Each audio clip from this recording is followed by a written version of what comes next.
Welcome, everyone, to the Penny Stamps Distinguished Speaker Series. My name is Christina Hamilton, the series director, and today is a very special day. This is a homecoming of sorts. We have a local hero who's also a national treasure with an international acclaim. So we are very honored today to present author and illustrator Chris Van Allsburg. Yeah. Thank you to our supporters, the Ann Arbor District Library. I know we have librarians in the house today. The University of Michigan Arts Initiative, and our series partners, Detroit Public Television, PBS Books, and Michigan Radio 91.7 FM. Just quickly, for those of you who are here in the house tonight because you love Chris Van Allsburg, but you have no idea what the Penny Stamp Speaker Series is, a word of explanation. The Penny Stamp Series is a program of the University of Michigan's Stamp School of Art and Design, and we bring in all kinds of creators and innovators as a way for our students that are also here in the audience tonight to connect directly with creative leaders of the day. We happen every week here on Thursdays. We're free and open to the public. We're an open classroom, if you will. So if this is your first time, please join us again. You can pick up a calendar out in the lobby, or you can find us at pennystampsevents.org or on social media. Plan to be here every Thursday now through April, 5:30 p.m., same time, same place. And before we get started, I also want to introduce and welcome a special group in the audience with us today. We have the Stamp School's Dean's Advisory Council. This is a very important and special council comprised of our alumni from the Stamp School who have embarked into the world and found success, and they are taking their time and trouble and knowledge to come back here to work with our Dean, Carlos Francisco Jackson, and help to guide the school. So we thank all of you here today in that capacity for your time and energy. It really is so important to us. Yeah. It's a homecoming of all kinds of sorts. No, we have books for sale. Schuler's Books is in the lobby, and though we will not be having a book signing today, there are many, many of Van Allsburg's titles for sale, and they're pre-signed. So you can get a book that is signed, and because we will have a Q&A, so you will have an opportunity at the end of Chris's talk to ask him questions. You'll see there are microphones on stands at the ends of the two aisles here. When we get to that moment, you can come down and line up, and we'll see how much time we have for questions. If you're up in the balcony, you'll have to come down here and line up too. And now, oh, please do silence your cell phones. Yes. And now, for an introduction of our illustrious guest, Chris Van Allsburg, a Michigan native and a University of Michigan Stamp School alum. His life work exemplifies the potential of a University of Michigan education on a bright individual and the impact that this individual can have on so many lives. Children and adults around the world love his work because he inspires our imagination as a master of the unexpected. His stories and illustrations bring us together as they have really become part of our collective memory and cultural fabric. Van Allsburg has written and illustrated 21 books. His book Jumanji and its sequel, Zathura, became a series of Hollywood films. His most recognized book, The Polar Express, was also adapted to the big screen and is one of the best-selling children's books of all time. He's been awarded 2 Caldecott Medals and a Caldecott Honor, received the Regina Medal for Lifetime Achievement in Children's Literature, a National Book Award. He's inducted into the Society of Illustrators Hall of Fame, and the list of honors goes on and on. We are pleased to welcome him back to Michigan, a man who has taken us on so many journeys. We are honored he has made the journey to be back with us here today. Please welcome Chris Van Allsburg.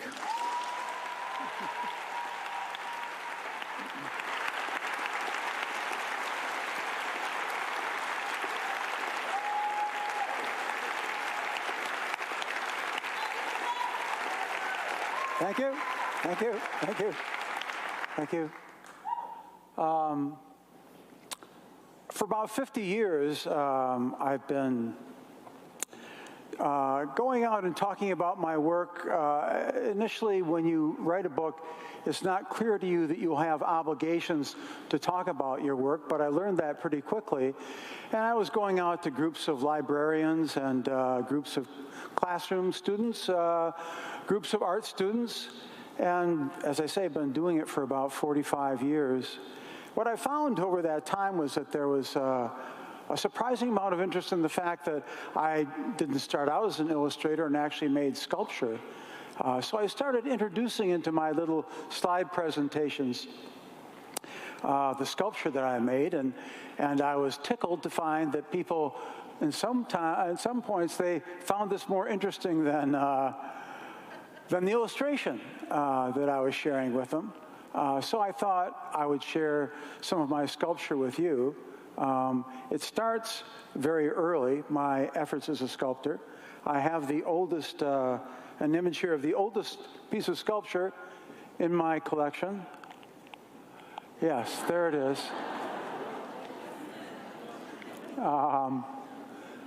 Made it in second grade.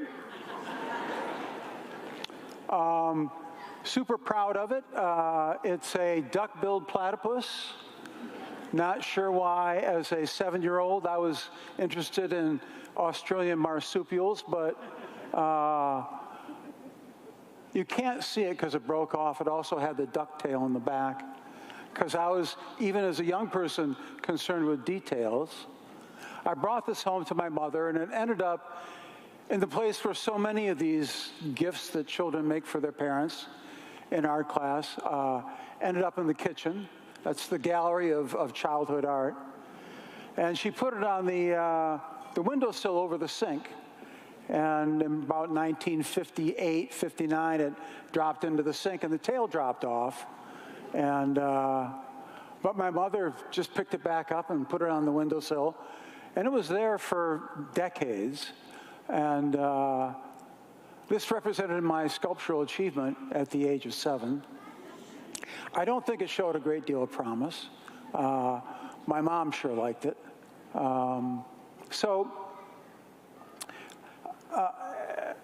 There's a giant leap forward here. I had interest in art when I was in elementary school, but by the time I got to high school, not so much. There were other things that distracted me, and I wasn't really involved in art at all. And this reality led to a kind of an unexpected point in my academic ambitions. When I got to be 17, I was in a high school in East Grand Rapids, Michigan, and they would send admission officers to my high school, and it was actually a kind of a compassionate act because they would send these interviewers to the schools, and you would present your SAT scores, your grade point average, and you would have an interview. And at the end of the interview, the representative from U of M could say, "You're in." And it was a great relief to have it happen so simply. And I got to that point. I got to be 17 and had that appointment scheduled for me in my guidance school, or the guidance office of my school. And I hadn't given a great deal of thought to what I wanted to do. As you all know, the University of Michigan has many colleges in it. It's possible to major in many things and study many things. And when I entered the guidance counselor's office with this representative of U of M, I had not yet decided really what I wanted to do. And I handed him the application, and it was not marked up in the way he expected, which was that I had not indicated what I wanted to major in. Did I want to go into LS&A or some other college? And I was just kind of dumb about it. And he said, "Well, Chris, you haven't expressed an interest here. What are your interests?" And I was kind of hedging, didn't really know. I guess I had vague ideas about being a lawyer or something, but I couldn't make a commitment. It was a fork in the road. And I was looking at the sheet that listed the different kinds of things you could study at the University of Michigan. And there was a line that said A and D, and I didn't know what that meant. And he said, well, that's architecture and design. And I haven't given being an artist much thought, and I hadn't formed an ambition to study art at that point. And most of my art, when I thought about it, was like this. This was my last sort of serious involvement with art. But when I was in that office, there was an impulse that came over me. I just decided, I'm going to get into the art school. So how am I going to do that?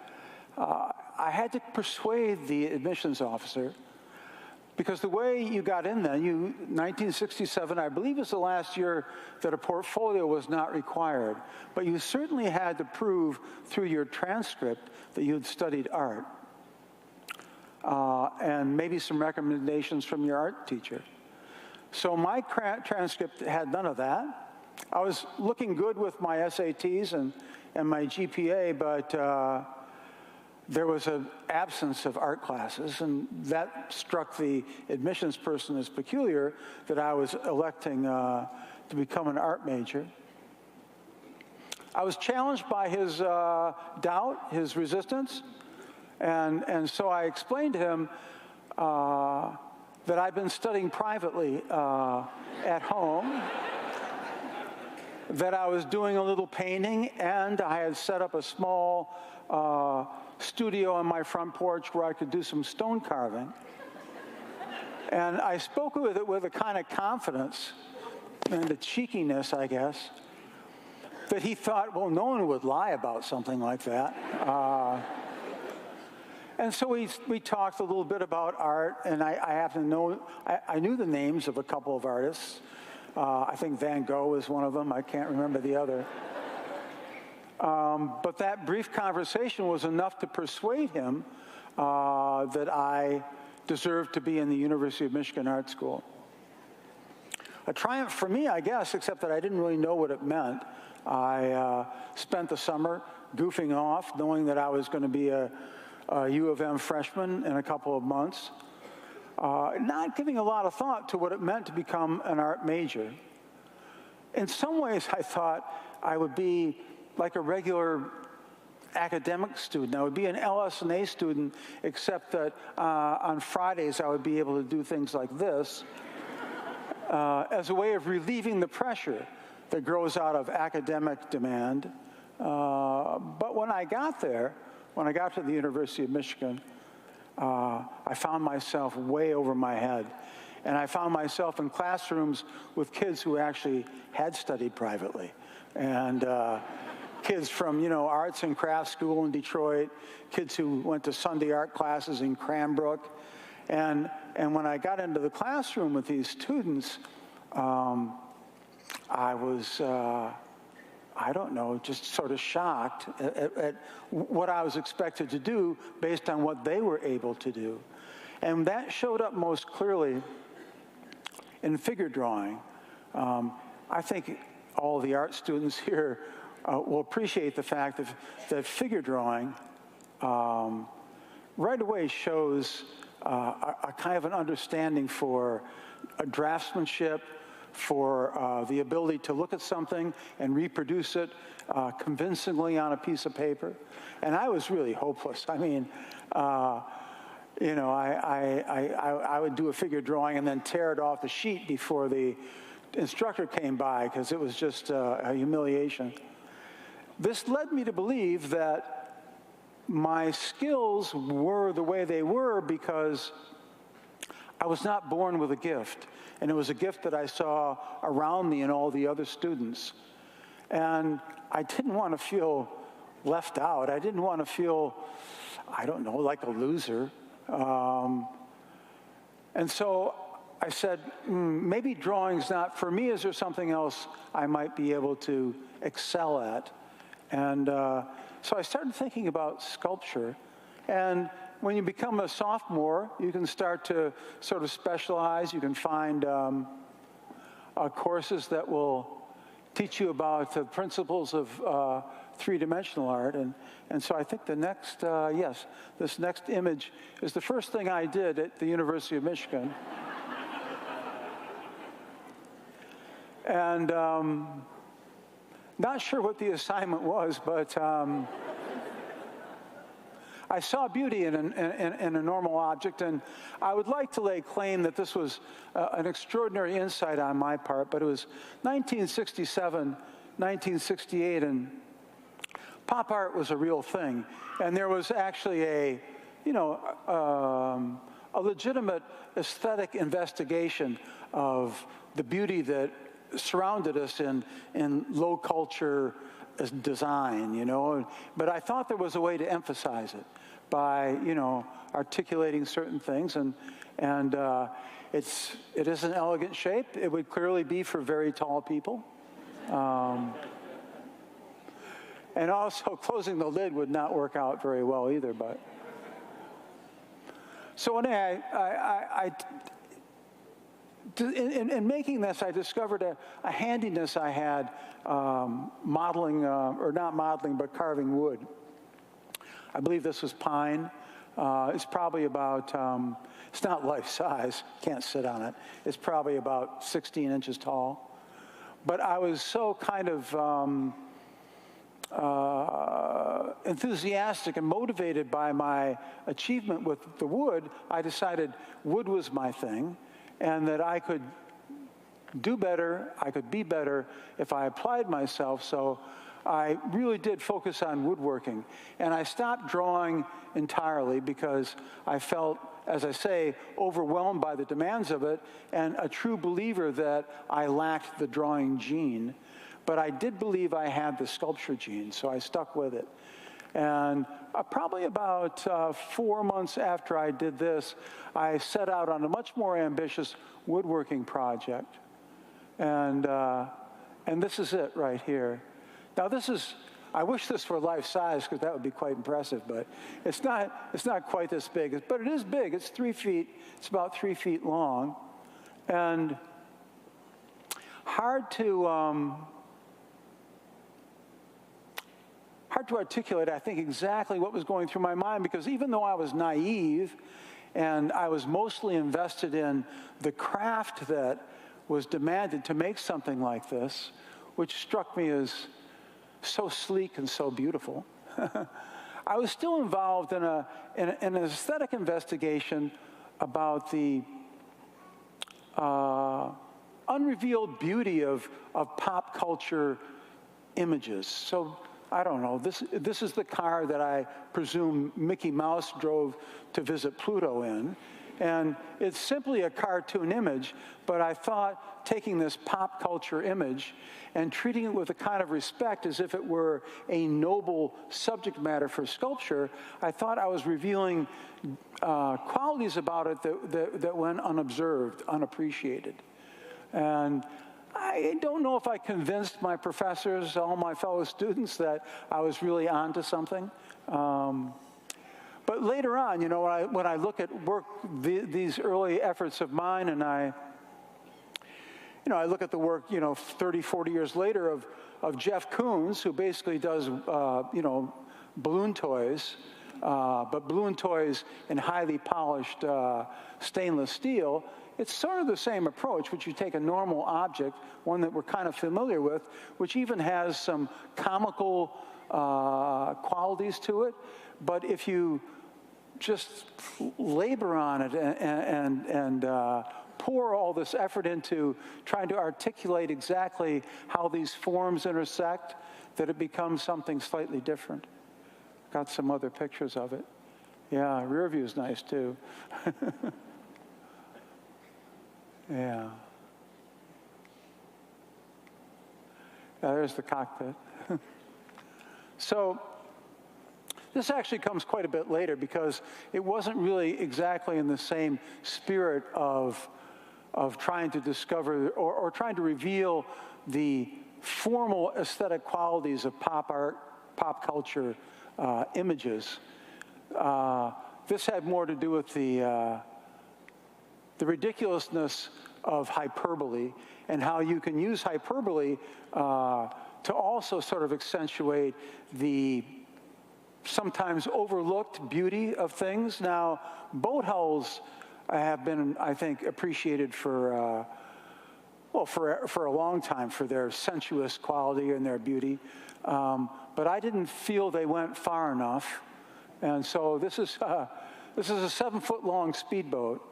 And the idea here was that how far can you go with this kind of exaggeration that not only creates a particular response to this object, assuming it was a model of a real thing, but also just as a piece of sculpture, how the white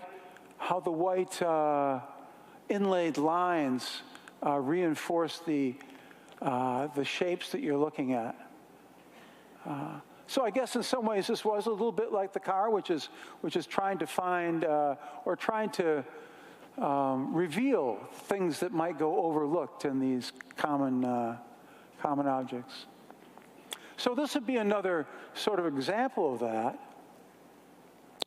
In this case, a cartoon animal, but once again, lavished with a kind of precisionist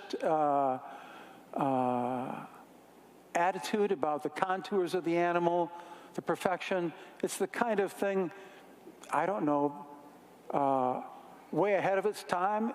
It might have been an example of having commissioned AI to make a perfect bull terrier, and it might have been able to turn out something like this.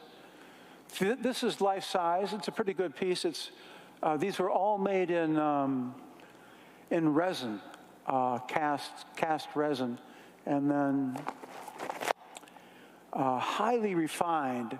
I'm not sure exactly why, but in almost all the work I did, when you make things like this, you take them out of a mold, and when you take them out of the mold, they look kind of crummy. The surfaces are very irregular, and it takes an enormous amount of work first to put them together, clean up the seams, but having completed the reconstruction of them, there's maybe in a piece like this, which is maybe 1.5 life size, a week and a half of just rubbing this resin with wet and dry sandpaper and trying to pull out this mere finish from it.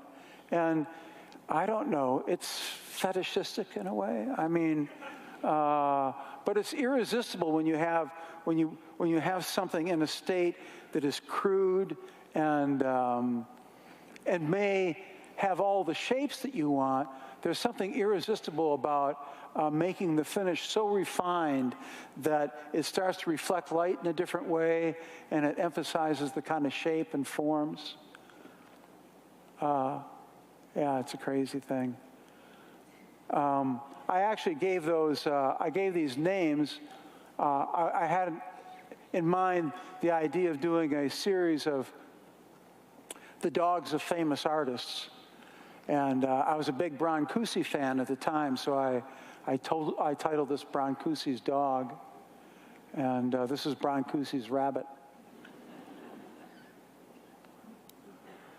Yeah, these are good-sized pieces. This is probably about 3 feet long as well.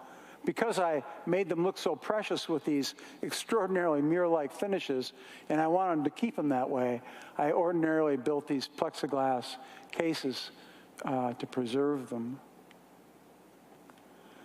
So I was still into this idea that if you take these cartoon-like shapes that we see, and we only see them in 2 dimensions in a cartoon, but I thought looking at them and treating them with different materials and making them 3-dimensional.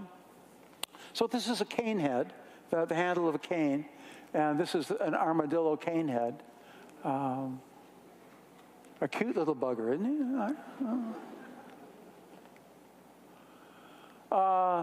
So my interest shifted a little bit from these ideas of curvilinear shapes that had a kind of a sensuous quality to them, and I got into tragedy. So this doesn't have anything to do with the same formal investigation of curvilinear form or anything like that. This is more like narrative sculpture, and the narration here is a sinking ocean liner. It's actually the Titanic. I'd like to point out that it was cast probably 30 years before James Cameron's production. So pretty good size also. It's probably about 34 inches long, 36 inches long.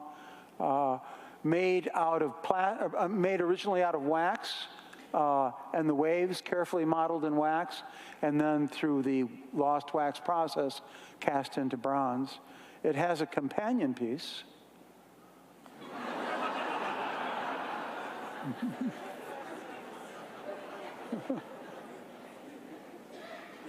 I try not to put them too close together. It just seems. So I continued my interest in tragedy. And I think there was something, obviously the work is getting slightly narrative. It's not this formal investigation of shapes. It's really telling a story. I still believe there's a kind of a formal evaluation of the intersecting circles, the lines, the way collision can create these unexpected angles and shapes. But still, nobody's going to look at that and start to think about how the cylinders are displaced. They're going to think about, what the hell happened. And this is a train wreck. Goes without saying. Yeah, so after I did some tragedies, I went back and did some more, but I did take a break, and I got interested in architecture as subject matter. And the piece on the left is a hypothetical design for a chair factory. And it's big. It's bigger than a chair. It's a big chair, and it's an extremely uncomfortable chair.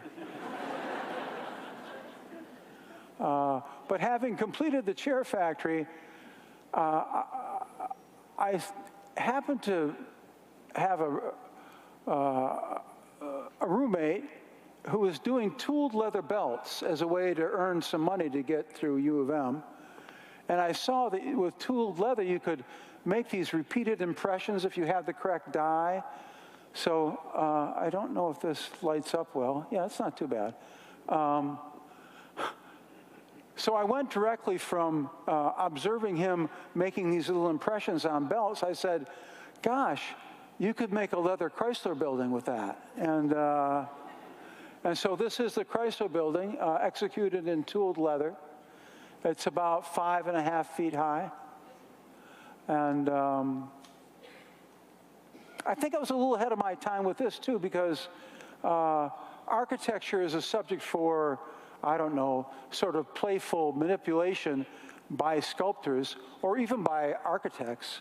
Hadn't really come around yet, but I stuck with it. So this is a model that I made in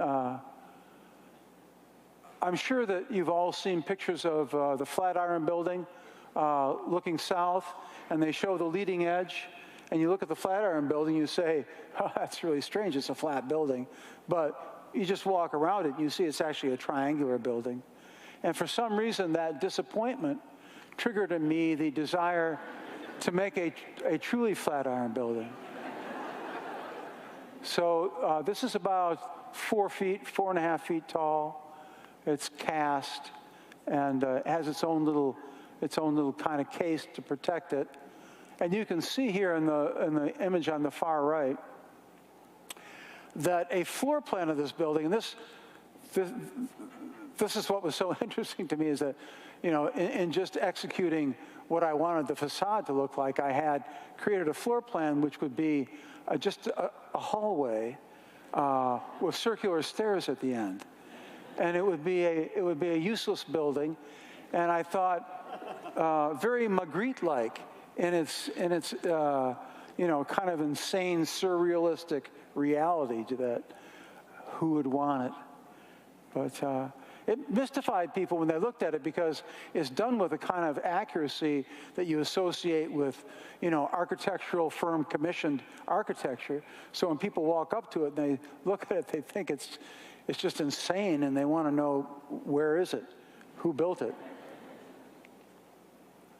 On to some more odd kind of architectural fantasies. This is the cottage of the horticulturalist. And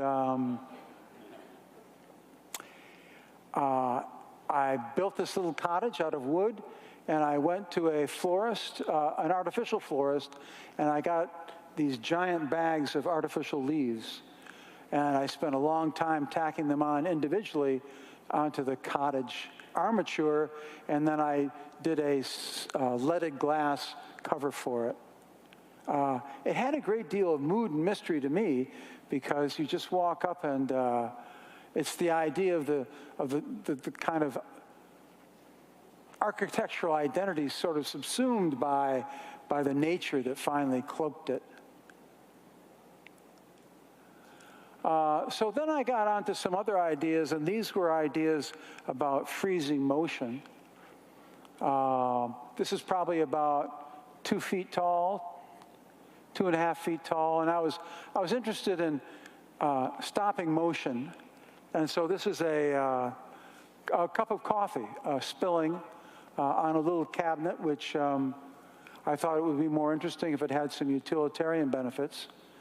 So there's a little door there with some drawers. Keep your coffee grounds in, I guess. And then something a little bit more ambitious. These are cones suffering impact. So I was imagining a kind of a conflict between cones which were malleable and spheres which were rigid.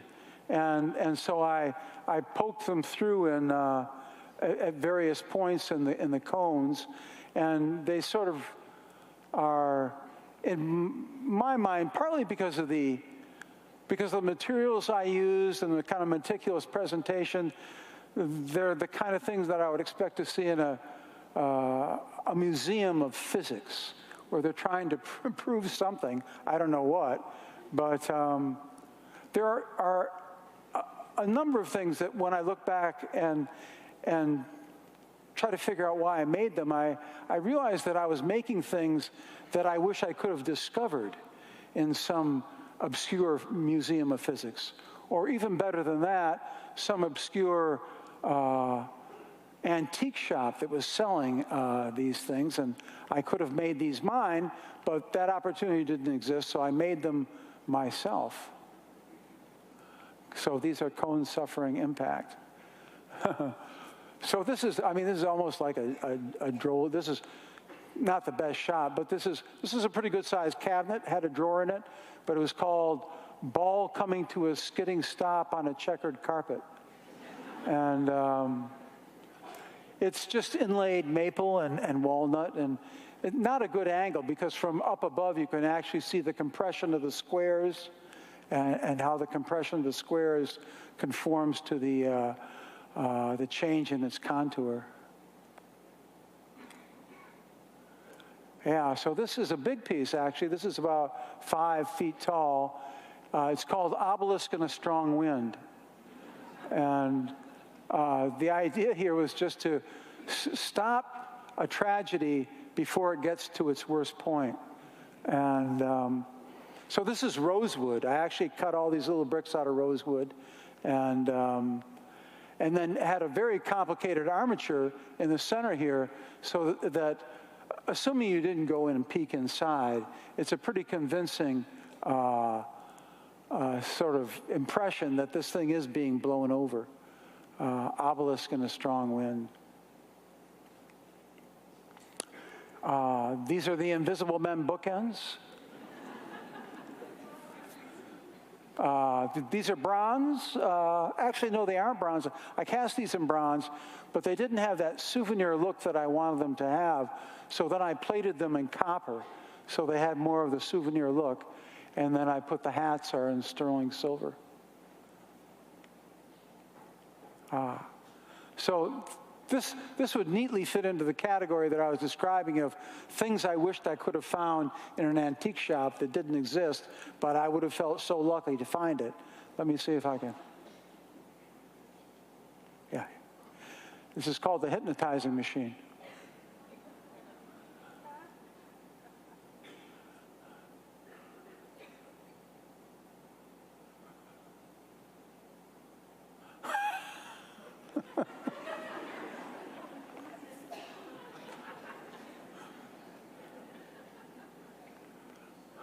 Yeah, don't look at it too long.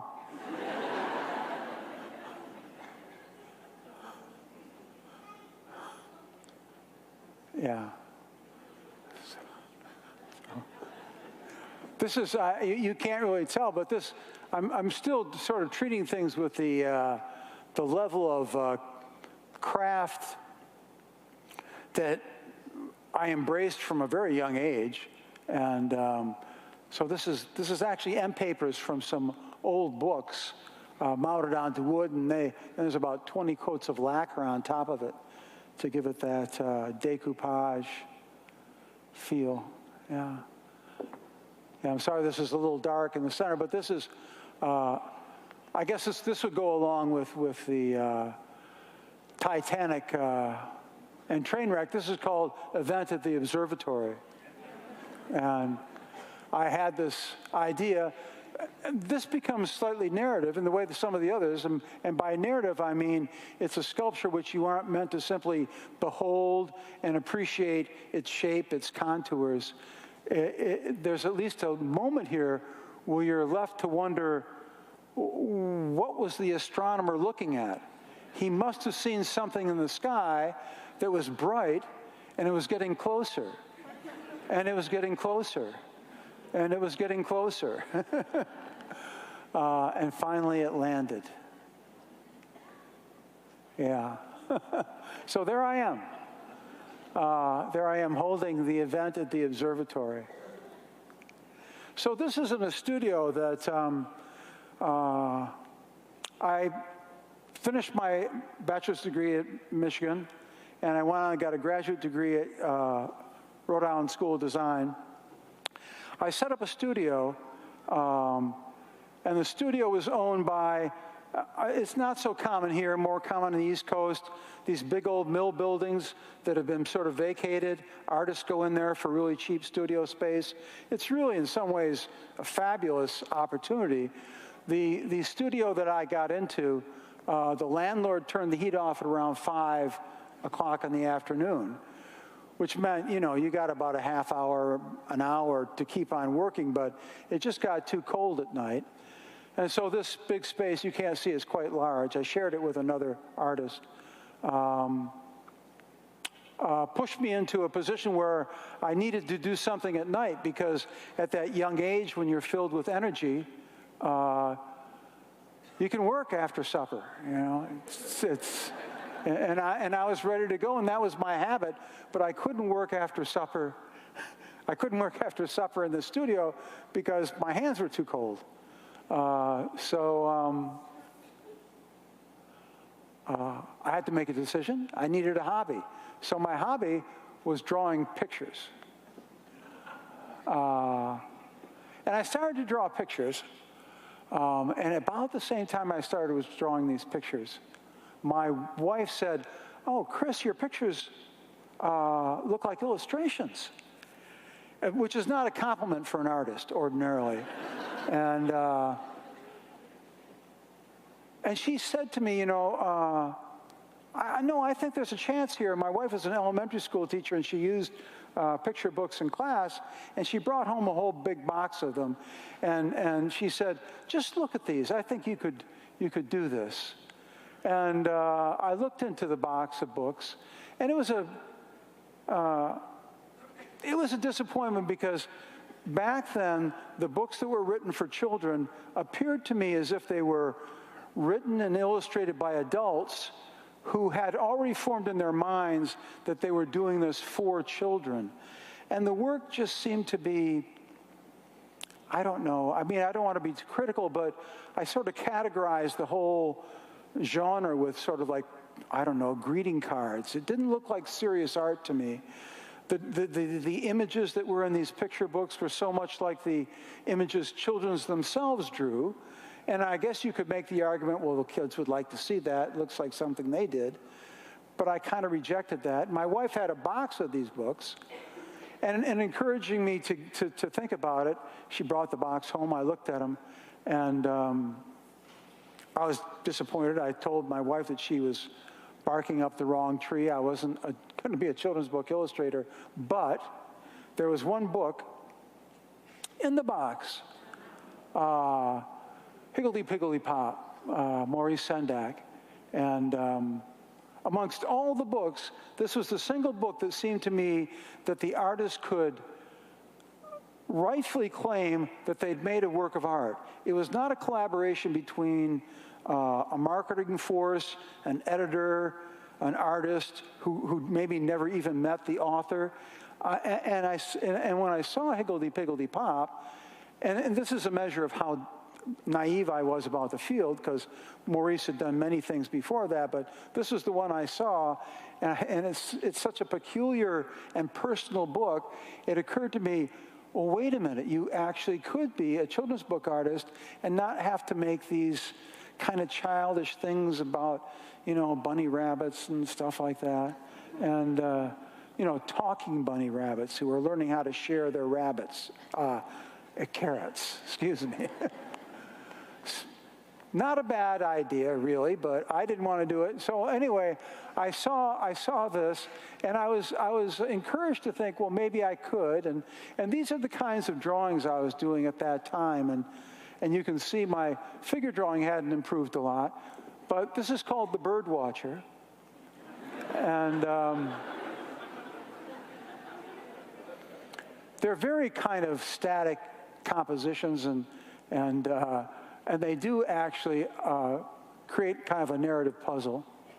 And this is the one, I think this one may have preceded it, and this is the one, this is called The Impatient Dinner Guest. Once again, somewhat, you know, kind of stilted figure drawing and very simple interior spaces. But I was interested in this kind of bizarre content that triggered people's imaginations, wondered what the story was behind it. And it was a drawing like this. There's probably a handful of these that encouraged my wife to go visit a publisher in Boston. And the publisher, to my amazement, to his credit, looked at images like these and he said, oh, yeah, I think he could do children's books. He was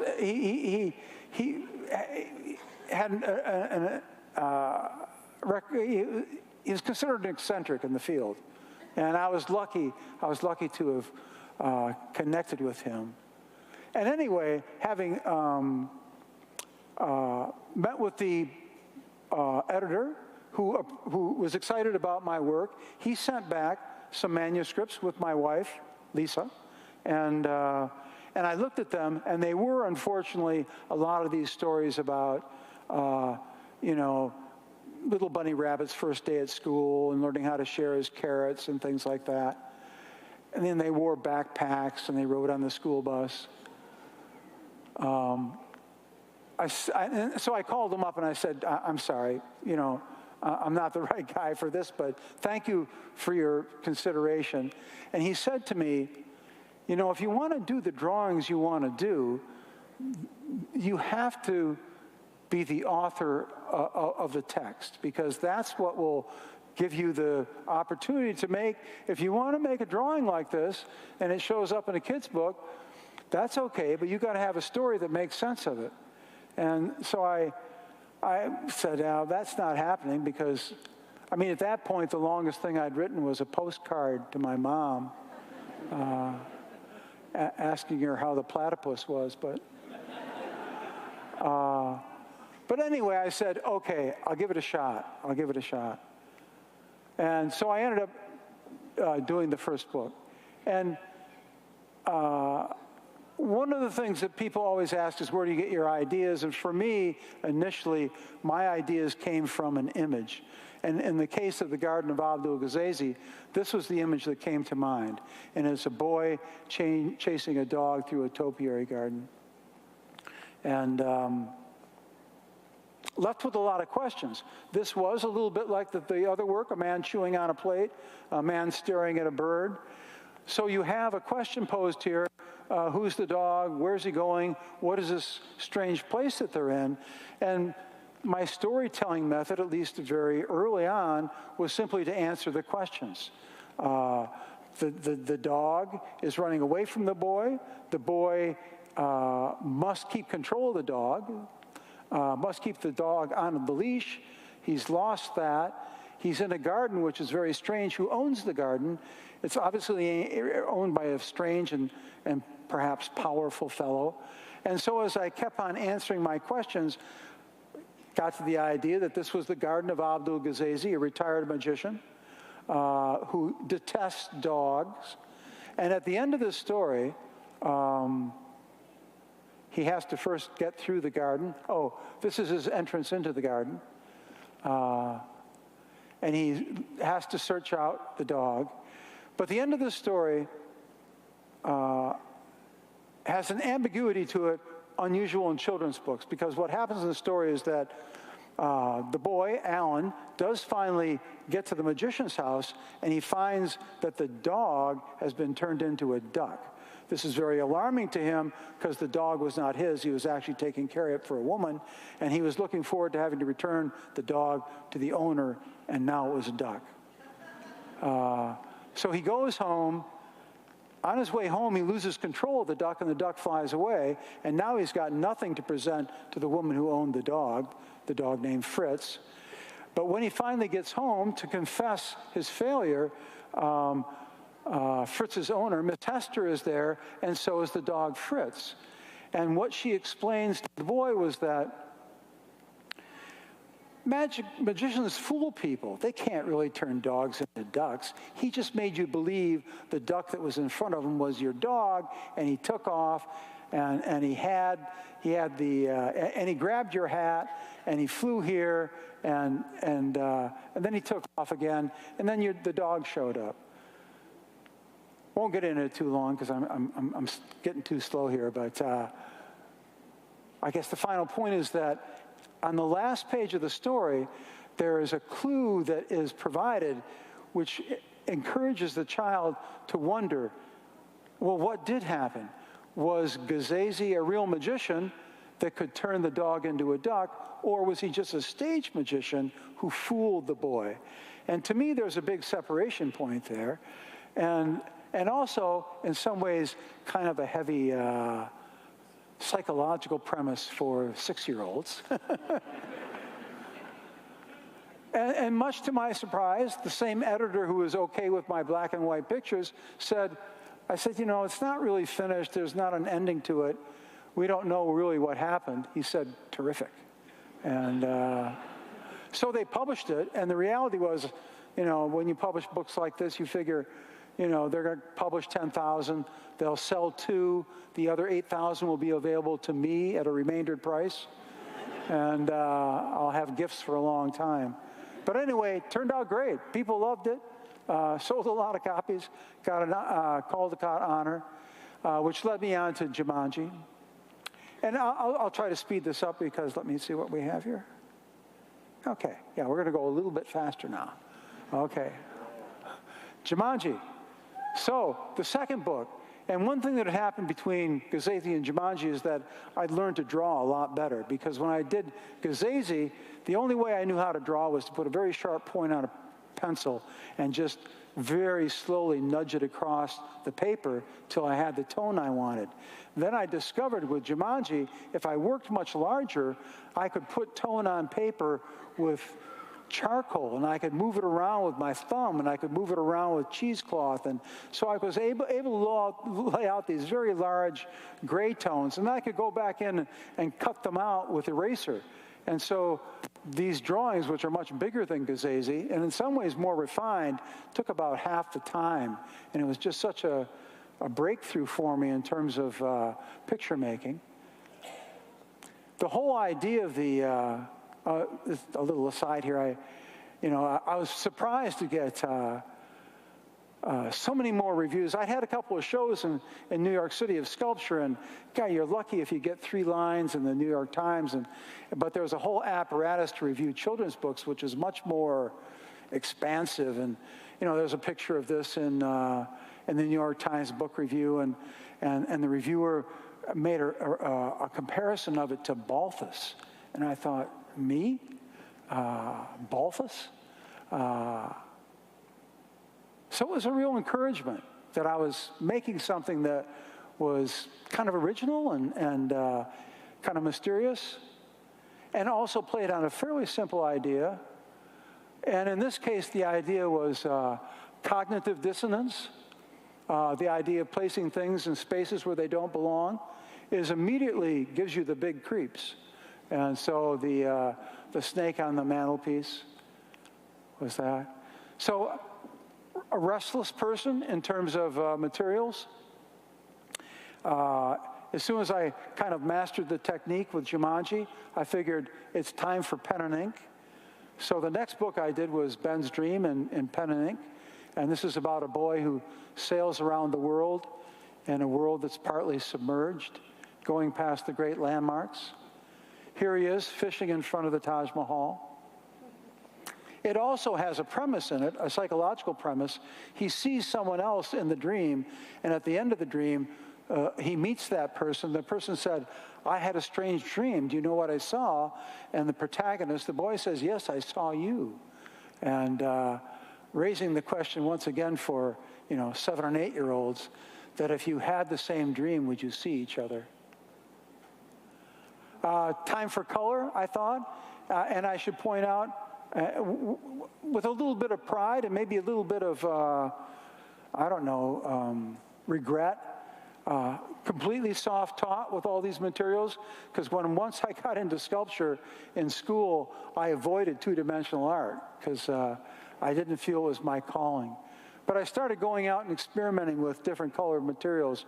In this case, pastel. This is a story about a boat that, or about a place that a boy ends up where it's possible to actually sail above the water. And this is a strange enough book to spend a little bit of time on. This is the house lifting off. This is Harris Burdick. And the premise of this book is that there are a number of stories written by a fellow who had written pictures for many of them, but visited an editor way back in the 50s, and he'd left many of his pictures with the editor, and all those pictures had on them were the captions and the titles of the stories that they came from. And this is all that was left, and this was what was published in the book, and it became a very effective story starter for young kids who started writing stories in 3rd, 4th grade. So we're going to blast through here because we want to have time for some Q&A. So I'll just at least pass through these. Always experimenting. Watercolor I found incredibly intimidating, but I started introducing watercolor with other materials. So these pictures are watercolor with color pencil. This is Zia Zapt, the nasty alphabet book. The D is getting drowned. The F is getting flattened. And I've heard from teachers saying that these are so much more effective than A is for apple and B is for banana, because the kids really understand and remember the verbs. This is about 2 ants who get into some big trouble. My effort to create a dystopian future that exists in a boy's dreams. And an allegory about the mesmerizing quality of screens. The Widow's Broom, about a broom that comes to life. I experimented here with with animation, just in two panels. The broom is attacked by a dog, set on him by these two nasty little boys, and the broom has the power, you can see, to pitch the boy far away. The sweetest fig. Yeah. So I should, if I can quickly, where do your ideas come from? So this one, I was actually in Paris, and I saw a man, very nicely dressed, tiny little dog on a leash, pulling the dog along in a way which I found, well, not inhumane, but not very compassionate. And so this is a dentist who ends up having a dream. Here you can see him treating his dog badly. This is the dream he has. He has a dream of the Eiffel Tower slumping over. But what he comes into possession of are some things that can empower his dreams, that he can make his dreams come true. So he has dreams about living on the Riviera. That's his speedboat in the background. It doesn't have a happy ending. This one I'll try to do fast, because this is probably the best example of where do your ideas come from. So my daughter Sophia, probably 4 or 5 years old, had a coloring book, a Disney coloring book on her floor in her bedroom. I went in one day, picture of Tiger Lily from the Peter Pan coloring book. Tiger Lily has a face like, an expression like that because she's drowning in the water. She's waiting for Peter to come and rescue her, and she's terrified. And my daughter has covered her face with these crayon marks and purple, yellow, green, everything. And it looked like she had the expression that she was wearing because of what my daughter had done to her. So I had this idea about cartoon characters, coloring book characters, who lived in a world that they did not know was a coloring book. And then one day, the bad stuff happens because a little boy gets the book and he starts coloring in it. And the horses come into this town, and the sheriff is trying to pull the stuff off, but it won't come off. And he goes out and he finds the coach rider, and they're all terrified because they don't know what's going on. And it actually has an unhappy ending. Yeah. This is Zathura, which is actually a sequel to Jumanji, driven by some external forces. The studio that made Jumanji was going to make a really bad version of Jumanji 2. And the producers said, I asked the producers what would derail this terrible idea, and they said only a better idea. And so I wrote Zathura, which is a story about space adventure. And these are the boys out there. Okay, so we're just going to blitz on through here. Sorry, because I want to leave some time for, yeah. I started getting into watercolor with a little more bravery. There are some here worth looking at. Where is Christina down here? How tight am I getting on time here? 3 or 4 minutes? Yeah, okay. These are big drawings. All the time I was illustrating, I was also making what you call kind of like easel drawings. They weren't for reproduction. So I sold these down in New York. Big drawings. This is maybe 40 inches. And I think it's called, I forget what it's called, but it doesn't really need a title. But it's an example of once again, cognitive dissonance, how you can trigger a lot of emotional response to just combining things that you don't see together, and you wonder what that chair is doing there, who is sitting in it. And then I got into some still lifes, and this is called Catfish Bouillabaisse. It took a long time to get the catfish to jump out of that thing, but got it happening. And then I like the idea of draftsmen as magicians. So this is the disappearing egg cup, because you can see that the egg cup on the end is suspended by the disappearing, vanished egg cup. The disappearing bud vase. This is the disappearing teacup, except that the rings remain, so that they're a little like Saturn around the remaining spoons. This is the disappearing Dalmatian, but the spots remain. And this is the Dalmatian, the spots levitate. So these are magic acts that are done with a pencil. And this is the disappearing bud vase. Not sure exactly how this got in here, but I did a fair amount of commercial work while I was doing books, making sculpture. This happened to be a terrific piece about surviving tornadoes in Texas. And this was a man who got sucked up into a tornado. And he remembers thinking, if only I can get to the mattress, I can go to sleep, and this nightmare will be over. Anyway, quickly, I got into posters, really liked doing things in flat color and playing around with type. So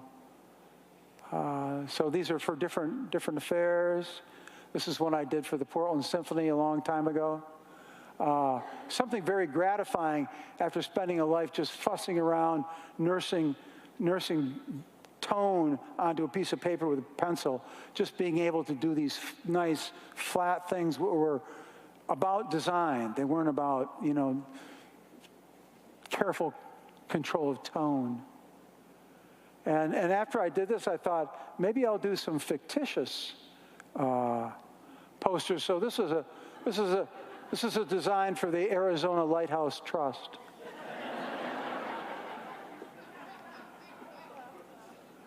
Right, so I'm going to quickly go through these. I have only collaborated once with another author. His name was Mark Halperin.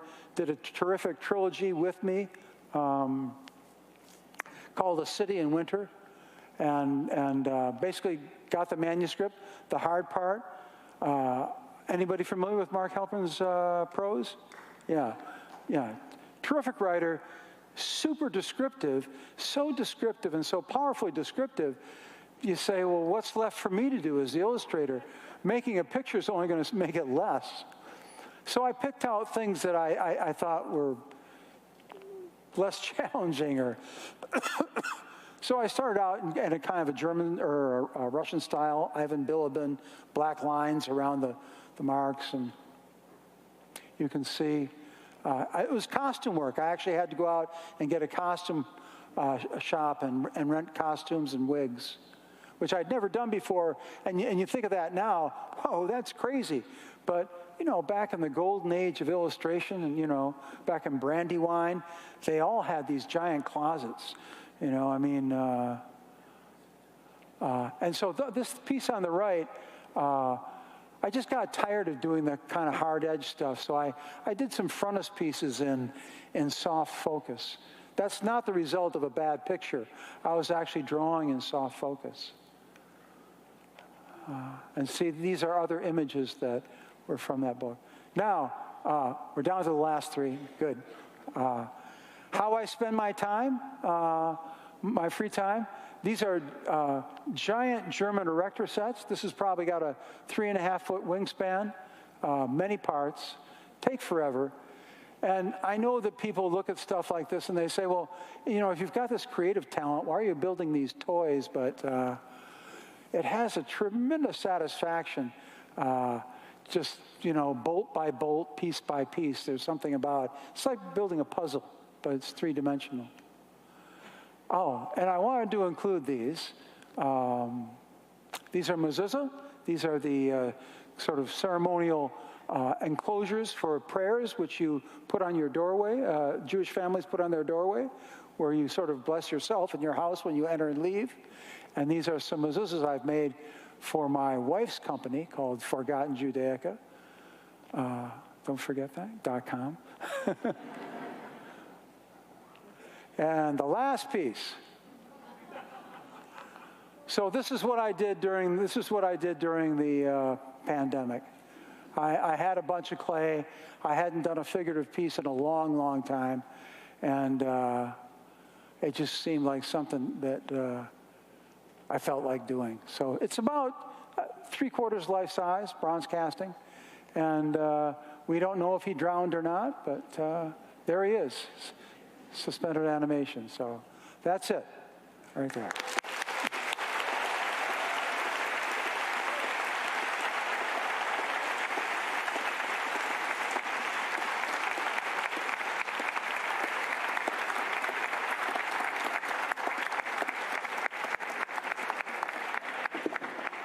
Chris, thank you so much. That was amazing.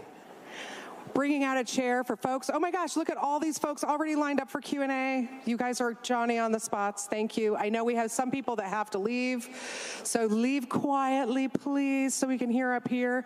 And I guess we'll just go left, right, and I'll let you know when we're running out of time. Go for it. Hi there. I'd first like to say thank you so much for coming to speak with us.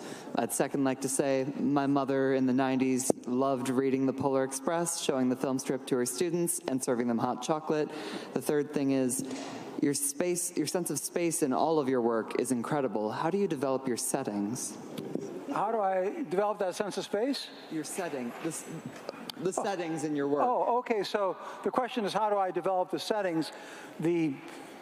Basically, you could say the stage set where the action takes place. They're all, for the most part, in my imagination.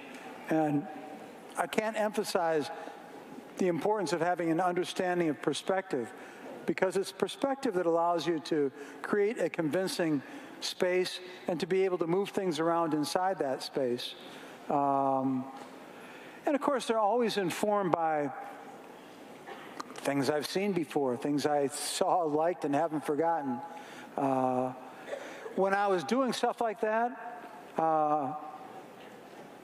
we use things like clipping files. I don't know if they still have a clipping file here, because clipping files have been rendered obsolete by Google.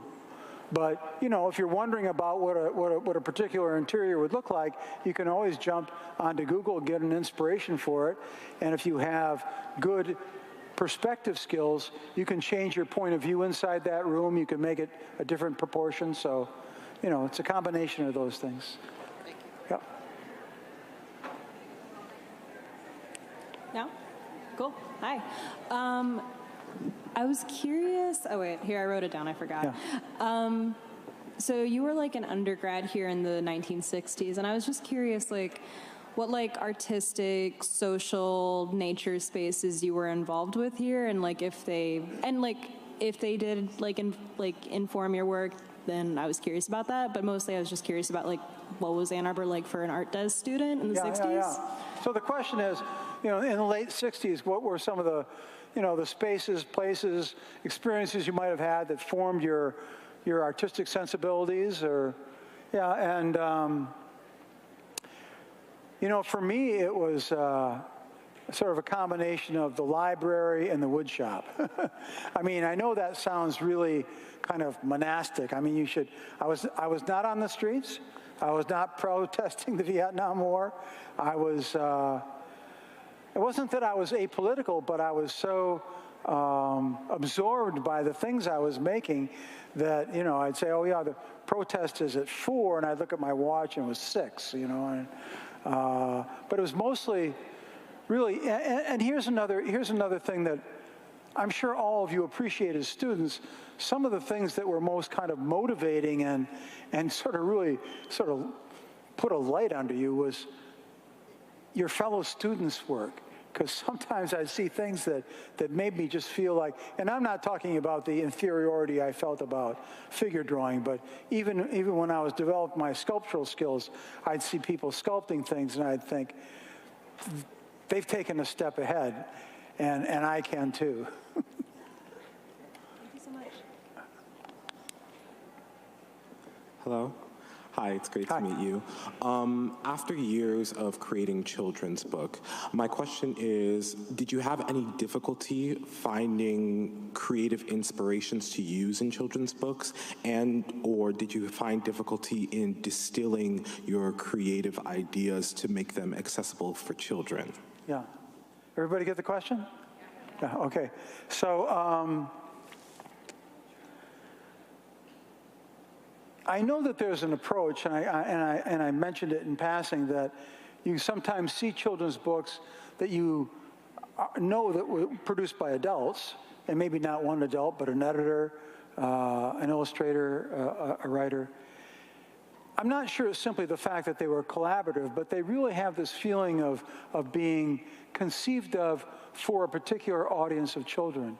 Sometimes you see books that, and I'm not mocking these or belittling these books at all, but you'll see books that address a particular problem a child might have, the loss of a grandparent. And so there'll be a book about losing Opa. And these things have a really legitimate and often beneficial use, but they're not the kind of thing that ever appealed to me. And I did do one book that was kind of polemical about an issue that I thought was relevant to children, and that's how much time they spend in front of screens. But for the most part, the ideas that I have, not so much driven by children, they're more driven by sort of memories I had of my own childhood. I guess that's being driven by children, but not by the ones that are around me. And mostly, I'm trying to entertain myself. I'm not writing for an imaginary 7-year-old. I'm writing for a 74-year-old, but doing things that I think will be of interest to a 7-year-old. So sort of how I go approach it. Thank you so Yeah. much. Hello, I'm like shaking up here. I was wondering if you could sign this, please. Well, I can't do that now because we have to keep. Okay, and then I was wondering, like, I understand that stamps was different in the 1960s, but I was wondering if you could explain how did you navigate the curriculum to benefit your creative practice? When I was here at U of M? Yes. Well, as I say, after my sophomore year, avoiding drawing classes and getting into sculpture classes, ceramics classes. The other, I mean, this is probably not exactly the answer to the question you want, but when I got to be a fourth-year senior, I intentionally bunked my art history courses. So at the end of my year, at the end of the 4 years, I was light in art history, and they wouldn't graduate me, and they said I had to come back for a year, which was actually what I wanted to do. And the reason for that is I could come back and really, really concentrate on like the 3 art courses I took over a whole year. Now, I don't think the state of Michigan likes people to do that, but I mean, that's probably the furthest I went in manipulating what I saw as a curriculum to my benefit.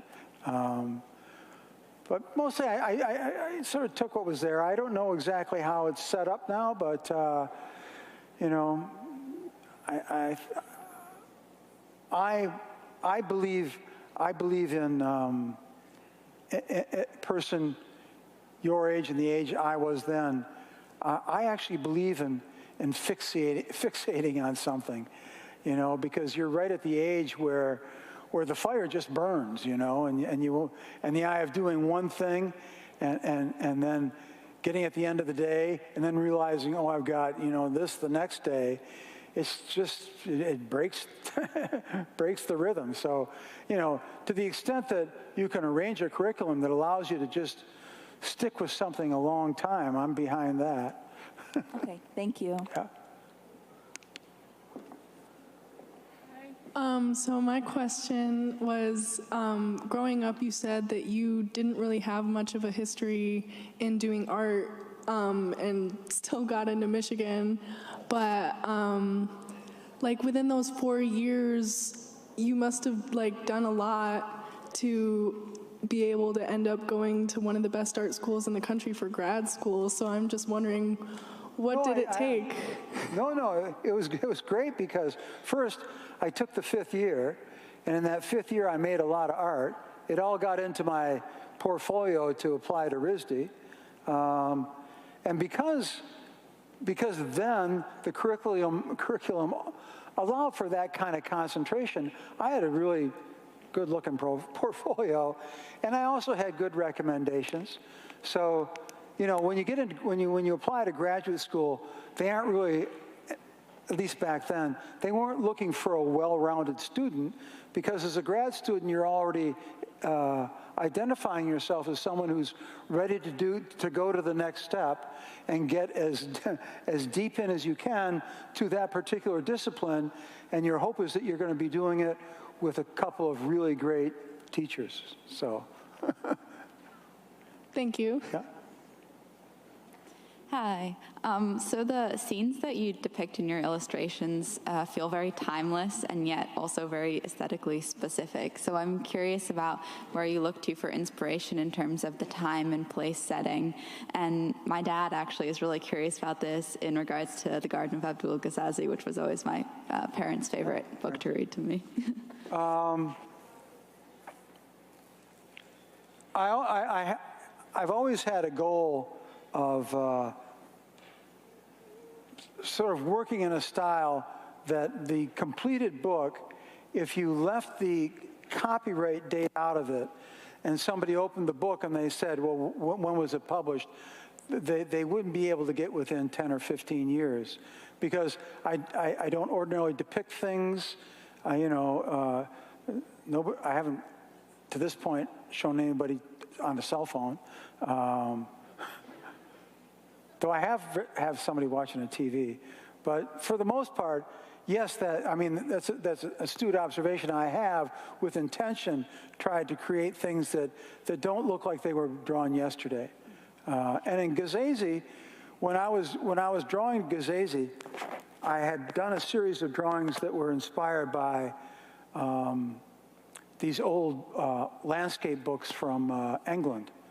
And I was just fascinated by the hedgerows and things like that. And that was really the subject matter I wanted to draw, except I learned that you can't just draw a bunch of hedgerows. You have to have a story.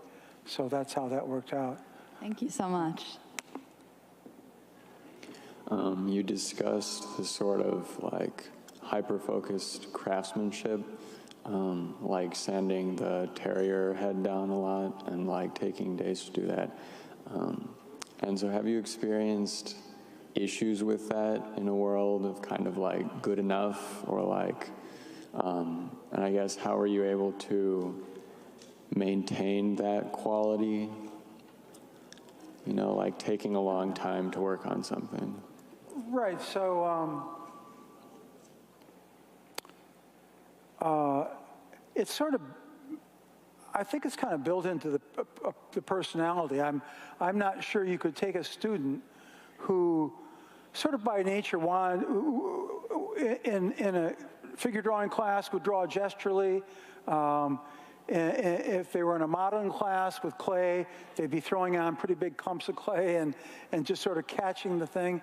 And then you've got people more like me, really wanted to do it slow, kind of a classic sort of thing. And I never felt pressured when I was in school. I suppose there's a kind of pressure that could develop if you were trying to commercialize your art, because, you know, the longer it takes to make, you know, in an economic sense, the more you have to get for it. But I believe that in an age of machine-age things that are handcrafted, that are clearly handcrafted, and have a kind of a level of perfection in them, are seen by a group of educated people who like art, collect art. They are seen as treasures. I think they identify the man hours that went into that, you know, all those hours. So I believe there's a little bit of a risk in it, because obviously if the only thing you've brought to the project is this fabulous technique and craft, and the object itself is not very compelling, maybe that's a losing proposition, but I still think a beautiful thing, well crafted, will be treasured. I mean, I mentioned Jeff Koons. I mean, those people, the reality is at a certain level, if you're a sculptor, you are no longer responsible for that level of craftsmanship. There are studios in Italy. There's some in New York State. And you can direct the level of finish that you want on these things, and it's an aesthetic determination on your part, not an example of how you're driven in terms of your personality. Thank you. Welcome. Hi. Hello? Oh, Yeah. Chris. Hi. Chris. Before you ask your question, I'm just going to give like a time reminder to everyone, because we do have, I know some people that have to get to class, and the theater does give us a time limit. How many people do we have in line? 1, 2, 3, 4, 5, 6, 7, 8, 8 questions. Okay, I know if some folks have to get up and leave, you should. We're supposed to clear this room at 7. I think we can hold till 7:05. That gives you 9 minutes to do 8 questions. Gonna answer quick. Hi. I was wondering if you had any advice for aspiring storytellers? Do I have any advice for inspiring storytelling? Right. Well, for me, it's always been little things. Like I just briefly showed a story of 2 ants who actually get caught in a kitchen. And they're unaware of the fact that a human being is there, and the result of the human being and the ants interacting is deadly for the ants. Perilous, they don't die. And so you say, well, where does an idea like that come from? The idea came from, I saw 2 ants on my countertop, and I wondered what the day would be like for them if I was unaware of them. And they got mixed into my coffee, they got put into my toaster, they went through the garbage disposal. So it can sometimes be something as simple as what you saw, and you say, well, what if, you know? And the what if thing is a really big sort of trigger for storytelling. If you see something that just, puzzles you a little bit, and you try to figure it out, sometimes figuring out a puzzle leads you to a story. But just keep your eyes open. Thank you. Hello. So I remember being little and sitting down, and my teacher would open up the book that we had to read for that day, and it was The Stranger. And I was so excited to hear it and listen to her talk. And, as we reached the end, it was ambiguous. And I remember as a little kid thinking, man, that sucks. And I kind of had this grudge, this kind of anger. I mean, I've let go of that now. I'm not mad at you anymore. But that's besides the point. I was wondering if there was ever a time where either your own kid or a child you've interacted with has changed the way you thought about things or just made you laugh? Yeah. No. No, but your comment about the stranger's story about Jack Frost gets in an accident, he gets amnesia, and he can't carry on his rounds, which are critical for the seasons to change. It almost seems timely now because fall arrives in December. But anyway, I believe, in my own mind, that myth was universal, and I thought that people would understand that this was Jack Frost that I was talking about. He's never identified. But the interesting thing about that, and this is a testament to the power of children's imagination, is that I get letters from kids down south where Jack Frost is not a mythic figure to them at all, and they have lots of ideas about who Jack Frost is. So, yeah, I mean, you have to be careful about leaving kids in the dark or too much ambiguity, but a lot of times their imagination demands a solution, and they'll find one. Yeah. Thank you so much. You're welcome. Hello? Wait, can you hear me? Okay. Oh, God. There we go. So what advice would you give in terms of people who want to start off illustrating in a way, whether that be style-wise or something they want to express? Yeah. So the idea is, how do you get started? Maybe what kind of style or what genre that you want to work in, and there's no right answer to that. I mean, the path is to identify work that you like, and not copy it, but at least be inspired by it, and also make sure that it's a kind of a genre that has an audience. But it's a long journey because you have to work a long time to get work that satisfies you, that satisfies the friends you show it to, and they all agree you're onto something. And then when you get to that point, you need to find an agent, and the agent agrees you're onto something, and the agent will represent you to a publisher, and then you have to find an editor at the publisher that agrees, yeah, I think this might work. So that's how you get things published in the old-fashioned way. I mean, obviously, there's all sorts of ways to self-publish online now, and sometimes those can be shortcuts to actually getting things in print. But that's about all I got. Thank you. Hi, I actually grew up in East Grand Rapids, so I grew up going to Jersey Junction every summer, and I also watched my sister dance in the Grand Rapids Ballet every year for the Nutcracker, and I know you designed a lot for them for that production.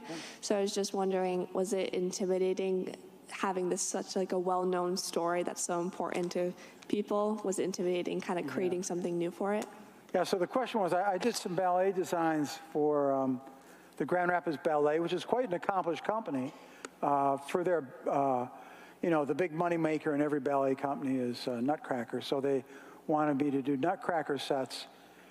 And I was kind of excited about it with some caveats, which was that Maurice Sendak had done it maybe 6 years earlier, and you don't want to tread the same path that other illustrators had done, but I was still persuaded to do it.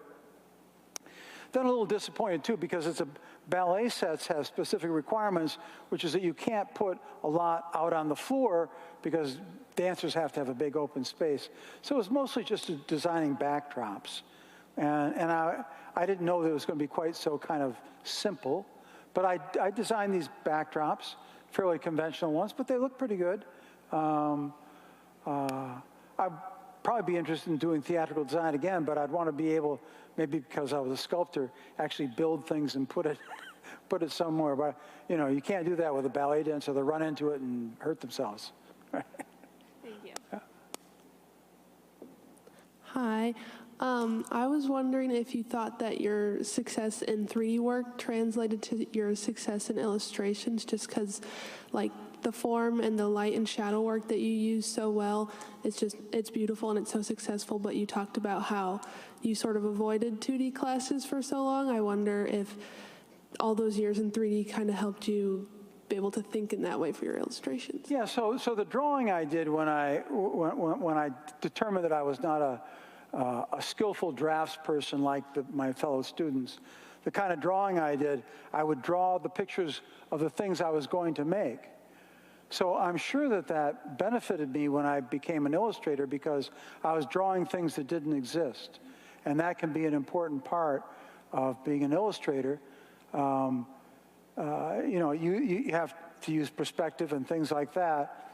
And also, because I was used to, when I drew the things I was going to build, I would do those things volumetrically. So I learned some of those drawing skills in sculpture, and I'm sure that they're reflected in the pictures I made eventually. Thank you. Hi. So, as someone who's very interested in becoming a book illustrator, I'm just so overwhelmed with the idea of how to begin. Do you have any advice for how to do that? How do you begin? Yeah. Yeah. So I taught I taught illustration at the Rhode Island School of Design for some years, and this is the question that troubles, worries students when they're seniors. And there's not a hard, fast way to do it. And because I am 74 and don't know of the digital opportunities that exist to circumvent the old way, but the old way was the one I described over here, which is that you do a dummy of a book, you get that dummy into the best shape you can, you get all sorts of feedback, and when you have a group of people whose opinion you admire, and they all say, we like this, and they aren't saying that because they like you, we like what you've done, then you can start looking for an agent. Now, it didn't used to be the case that every aspiring author, graphic novelist needed an agent, but it is that way more now because, for one thing, there's consolidation in publishing, so there's less publishers, and there are more people who like to do it. So usually an agent is the more effective way to get your work in front of an editor who might choose to publish it. But as I say, all the electronic opportunities are not my expertise, and I know there are ways for people who get things published electronically that sometimes, because they're so popular, lead to opportunities in the print world. Wait. Do we really only have 4 more questions? I think more students got in line, even after I said we only had 8 minutes left.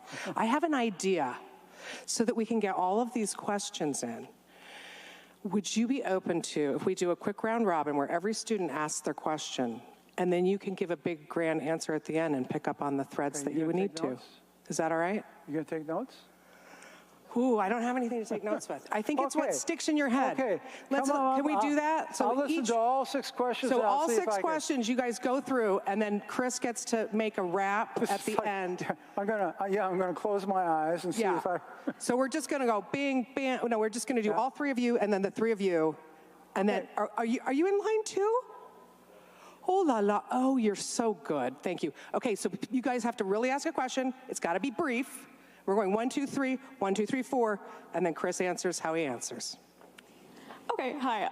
So I'm from Grand Rapids. I worked at Jersey Junction.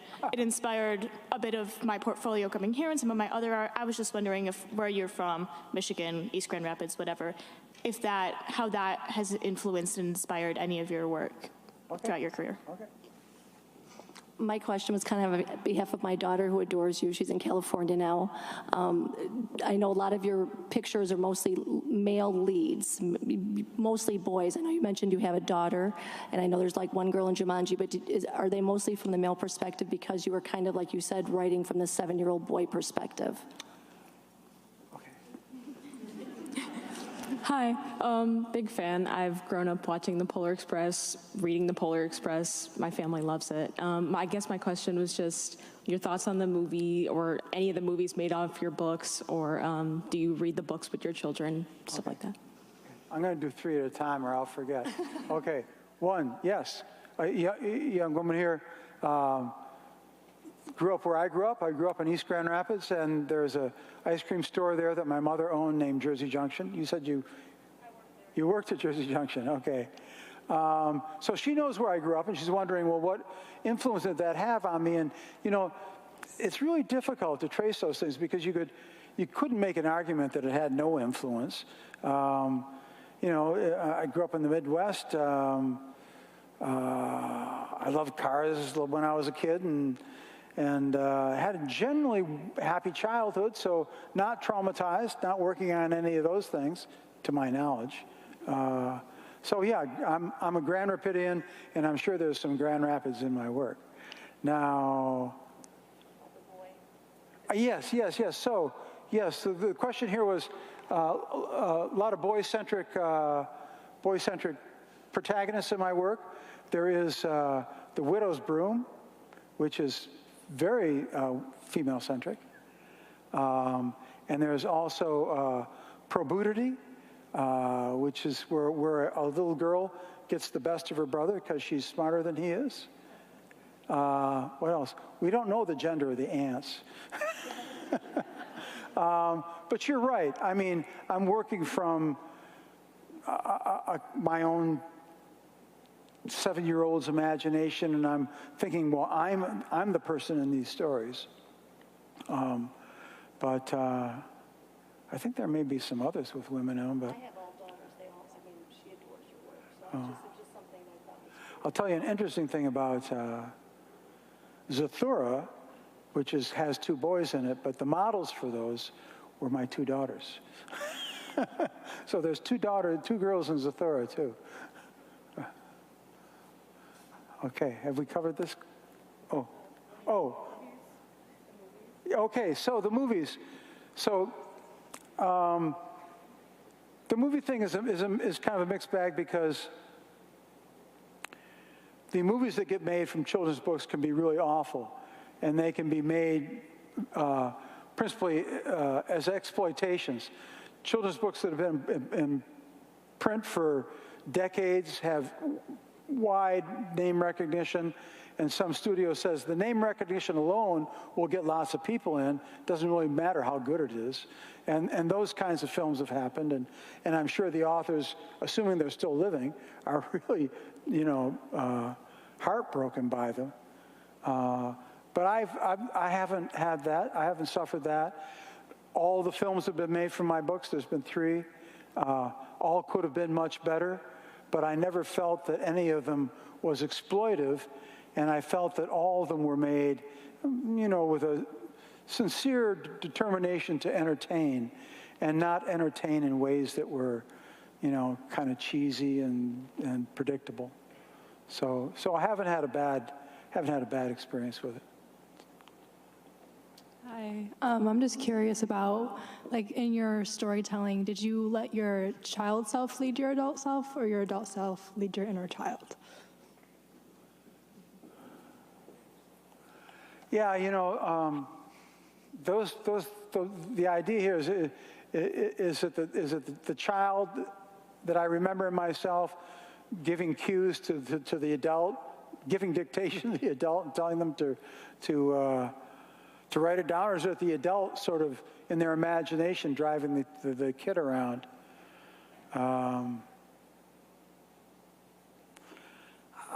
I think just because there are kind of requirements narratively, structurally, and even thematically, I think it's a little bit more the adult me is making suggestions to the 7-year-old me and seeing how it plays out, seeing if a 7-year-old would do that, could do that, would want to do it. So I'm sure you get this question all the time. But would you be interested in perhaps exchanging information and working with a startup publisher that actually does have expertise in the digital field and has worked with other successful artists and non-traditional childhood properties that has had success in Nickelodeon, Disney, and the creator of Hannah Montana? Well, I don't know. I mean, I'm always interested in different challenges, so sure. I'm not sure exactly what you've described. Would you be interested in perhaps working together to maybe create something else, or even digitally publish your works, or figure out something, a future project? I'm involved in other things now. I mean, writing and a couple of screenplays. Yeah. So I'm a busy guy. I can imagine, of course. Yeah. Well, if you got a card. Yeah, absolutely. Would it be possible to exchange information after? Yeah, sure. Okay, thank you. Hi. So I did illustration internship this summer. So I'm just really curious, how much time do you generally spend on each illustration? And do you get any chance to spend as much time as you want till the time that you get satisfied with your work? Yeah, so the question here is how long does it take to do an illustration? How much time are you given? One thing that's happened over the years is because I did not train as an illustrator, people I interacted with were painters, printmakers, and my original illustrations are about this big, and that's big because that means they get reduced about 50%. And as time went on, I started to miss the texture that was part of the drawing. So I started drawing closer and closer to scale. And the simple reality is the closer you draw to scale, the quicker the drawing takes. If you draw 1-to-1, I know some artists who draw illustrations smaller than the reproduction size. And who's that? Well, anyway, so there's lots of ways to make the drawing process go faster, but you don't want to make it go faster and make sacrifices in the kind of images you're trying to produce. For me, back when I was doing a Jumanji picture, which is yay big, probably 7-8 days on a picture. Working pretty steadily. Well, you say, well, gee, that's a lot, but you know, a book's only got 15. Traditional picture book's got 15 pictures in it, 7, 8 days. You do the math. You know, it's not it's not a giant sacrifice. So. Thank you. So this question is very silly, and you can answer it with as much or as little detail as you want. But I was telling a lot of people that I was going to see you tonight, and one person that I told is a huge fan of Zathura, and they asked me a goofy question because they didn't think I was actually going to ask you, but I thought it'd be funny to ask. Would you rather be a spider with an egg, like a chicken egg, or a bee? That was the question. Would I rather be a spider with an egg? Yeah, or a bee. Or a bee? Yeah. I gotta be the bee, I think. A bee? Yeah. Even though the spider has an egg, just a bee with no egg. Well, the spider with an egg suggests that it's going to have some maternal responsibilities, right? Or perhaps, or perhaps that it was stolen. Oh, stole the egg. It's not a spider egg. The origin of the egg is unclear. It's just you come with an egg. I'm still sticking with the bee. Okay, good answer. That was also my answer. So, thank you. I'll let.